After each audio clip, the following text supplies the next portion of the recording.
وكفى والصلاة والسلام على عباده الذين اصطفى لا سيما على سيد الرسل وخاتم الأنبياء وعلى آله وصحبه ومن بهديه مهتدى. أما بعد فأعوذ بالله من الشيطان الرجيم. بسم الله الرحمن الرحيم. شهر رمضان الذي أنزل فيه القرآن هدى للناس وبينات من الهدى والفرقان. صدق الله العظيم. عزیزان گرامی، میرے محترم بھائی اور دوستو، اللہ تبارک و تعالی نے سب سے پہلے تمام انسانیت کے لیے زندگی گزارنے میں خیر کے اسباب لاتعداد پیدا فرمائے ہیں، اور پھر اس انسانیت میں سے وہ طبقہ اور طائفہ جو امت مسلمہ کے نام سے جانی جاتی ہے، اس طبقے کو ایمان کے راستے کئی ساری نعمتوں سے مالا مال کیا ہے، اور ان تمام تر انعامات میں سے سب سے اعلیٰ ترین اور سب سے افضل ترین انعام وہ ماہ رمضان المبارک کے روزے ہیں۔ اور ماہ رمضان المبارک کے تقدس کے اسباب کہ وہ اللہ کے یہاں اتنا زیادہ محبوب اور اتنا زیادہ قابل قدر کس بنیاد پر ہے؟ وہ اس لیے کہ اس ماہ مبارک میں اللہ تبارک و تعالی نے انسانیت کی وہ رہنمائی جو تمام انسانیت کے لیے خیر اور بلائی کا ذریعہ بنتا ہے، وہ قرآن مجید ہے، کیونکہ قرآن مجید نے ہی انسانیت سمجھانے کی درس دی ہے، اور انسان کو انسانیت کی خوبیاں بتائی ہے، اور واقعتاً انسان کو انسانی زندگی گزارنے کے طریقہ کار بتائے ہیں، کیونکہ انسان تبھی انسان سمجھا جاتا ہے جب اس کے اندر اللہ رب العزت کے مطلوب انسانی ضابطے کار فرما ہوں۔ اگر اللہ رب العزت کے مطلوب انسانی طریقے اور ضابطے اس کی زندگی میں کار فرما نہ ہو تو اس فرد پر انسانیت کا اطلاق اس درجے میں نہیں ہوتا۔ شکل و شباہت کے لحاظ سے تو واقعتاً انسان ہوگا، لیکن اپنے عادات اور اطوار کے لحاظ سے وہ انسان نہیں سمجھا جائے گا۔ لہٰذا ایک بہتر انسان بننے کے لیے ایک انسان پر لازم ہے کہ وہ کوئی نہ کوئی ذریعہ ہدایت اپنائے، اور اس ذریعہ ہدایت کے تحت اپنے آپ کے عادات اور اطوار کو پروان چڑھائے، تاکہ وہ انسان کے نام کے تحت باقاعدہ آ سکے۔ جیسے کہ عموماً کوئی انسان کسی کام کے لیے کسی مشین کو تیار کرتا ہے، اگر اس مشین کو اس ضابطے کے مطابق استعمال کیا جائے جو اس کے استعمال کے لیے متعین کیا گیا ہے، تو پھر وہ مشین فائدہ مند اور کارمند ثابت ہوگا۔ لیکن اگر اس مشین کو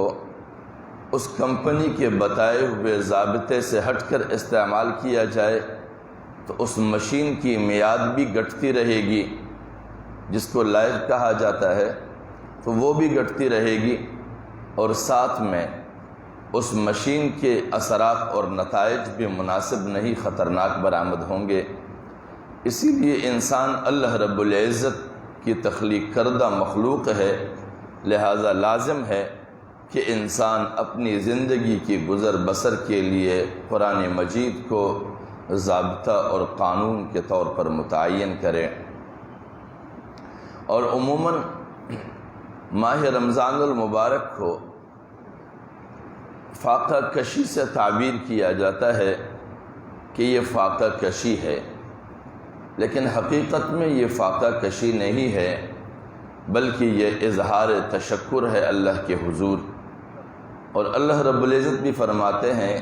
شہر رمضان الذی انزل فیہ القرآن، کہ ماہ رمضان المبارک کا مہینہ وہ مہینہ ہے کہ جس میں قرآن مجید کا نزول کیا گیا ہے۔ اب قرآن مجید کا نزول کیا گیا ہے، فقط یہ قرآن مجید ہی اس انسانیت کے لیے سب سے اعلیٰ ترین خیر ہے، کیونکہ اسی کتاب نے انسانیت کو انسان بننے کا سلیقہ سمجھایا اور سکھایا ہے۔ لہذا ہر سال کا ایک مہینہ ماہ رمضان کے طور پر روزے رکھ کے گزارے جانے کا مقصد امت مسلمہ کا یہی ہونا چاہیے ہے کہ جب بھی نزول قرآن کا مہینہ آئے تو ہمارا زیادہ سے زیادہ رجوع الی اللہ ہو، یعنی زیادہ سے زیادہ توجہ ہماری اللہ کے جانب ہو، اور ہم اس مہینے میں اپنے آپ کا یوں جائزہ لیں کہ جو قرآن مجید اس مہینے میں اتارا گیا ہے، اور جو لوگ اپنے آپ کو حاملین قرآن سمجھتے ہیں کہ یعنی ہم قرآن کو تھامنے والے ہیں، قرآن سے سیکھنے اور سمجھنے والے ہیں، ہم اپنے آپ کا اس کے تناظر میں جائزہ لے سکیں کہ آیا جس کتاب کا ہم تھامنے والے ہیں ہم نے اپنی زندگی میں کس حد تک اس قرآن کی پیروی کی ہے، اور کس حد تک اس قرآن سے ہم نے روگردانی کی ہے، کیا کمی بیشیاں ہیں کہ ہم نے قرآن کے قانون سے آگے بڑھ کر اپنائے ہیں، اور کون سی وہ چیزیں ہیں کہ قرآن سے صرف نظر کر کے ہم نے اختیار کی ہے۔ کمی بیشی کا یہ معنی ہے کہ قرآن کا تقاضا کچھ ہو انسان اس سے آگے بڑھ جائے،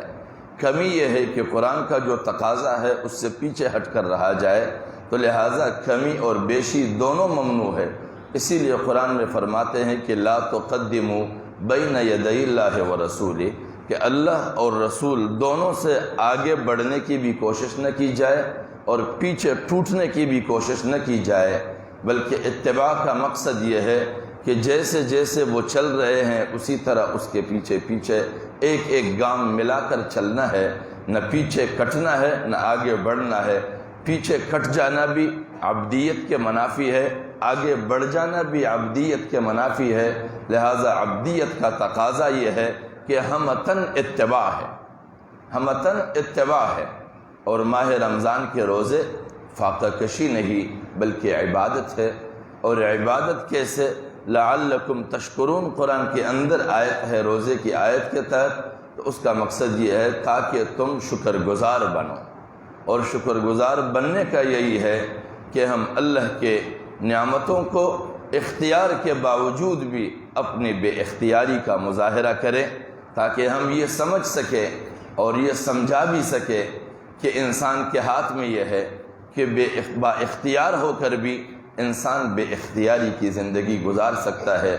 رسول اللہ صلی اللہ علیہ وسلم آخری رسول اور نبی ہے، اور اس کے بعد کسی رسول نے نہیں آنا ہے۔ اسی پر نبوت کا اختتام ہوا ہے، رسالت کا اختتام ہوا ہے، اور اسی کے ساتھ ساتھ اللہ تبارک و تعالی نے اس کے کمال عبادت اور کمال اتباع کے بنیاد پر فتح مکہ کی صورت میں حاکمیت بھی عطا کی، لیکن حاکم ہو کر بھی اس نے اپنے ذات میں فقر اختیاری کو اختیار کیا تھا،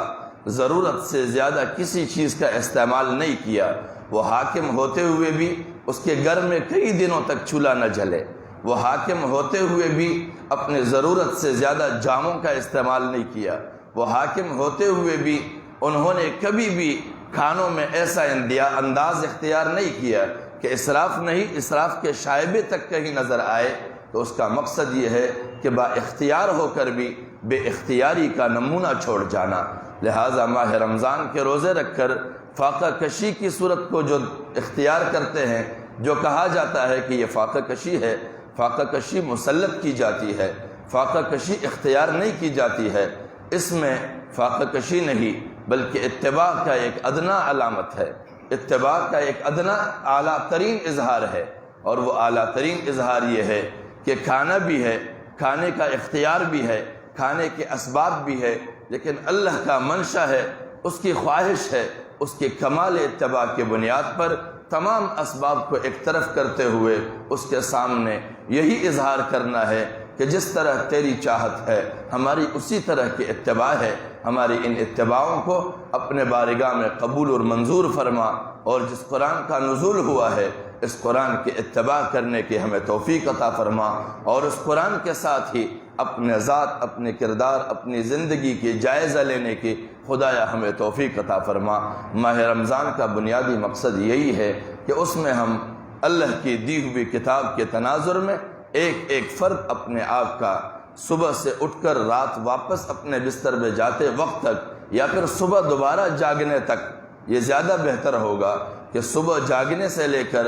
اگلے صبح پھر جاگنے تک کے زندگی کا ہم جائزہ لے سکیں کہ ہماری کس طرح کا کردار، کس طرح کا انداز، کس طرح کے معمولات، کس طرح کے معاملات ہیں۔ آیا ہمارے معمولات اور معاملات، ہمارا طرز زندگی اور ہمارا کردار قرآن کے تناظر میں ایک مومن کا کردار ہے یا اس سے بالکل ہٹ کر ہے؟ اگر ہم اس کا جائزہ لیتے رہے تو لمحہ بلمحہ ہم اپنے آپ کو اس راہ پر ڈالنے میں کامیاب ہو سکیں گے جس راہ پر اللہ رب العزت کو تمام انسانیت سے مطلوب ہے اور خاص طور پر امت مسلمہ سے مطلوب ہے۔ اللہ کریم ہمیں توفیق بخشے کہ ہم اتباع کامل کر سکیں، اور رمضان کی آمد ہے اور یہ استقبال رمضان کا جمعہ ہے۔ اللہ کریم ہمیں توفیق بخشے کہ جو ہمیں ماہ رمضان سے مطلوب ہے ہم سے، وہی ہم آج سے اس کا آغاز کرے اور آج سے ہی سوچنے کی کوشش کرے، آج سے یہ آمادگی کا اظہار کر سکے۔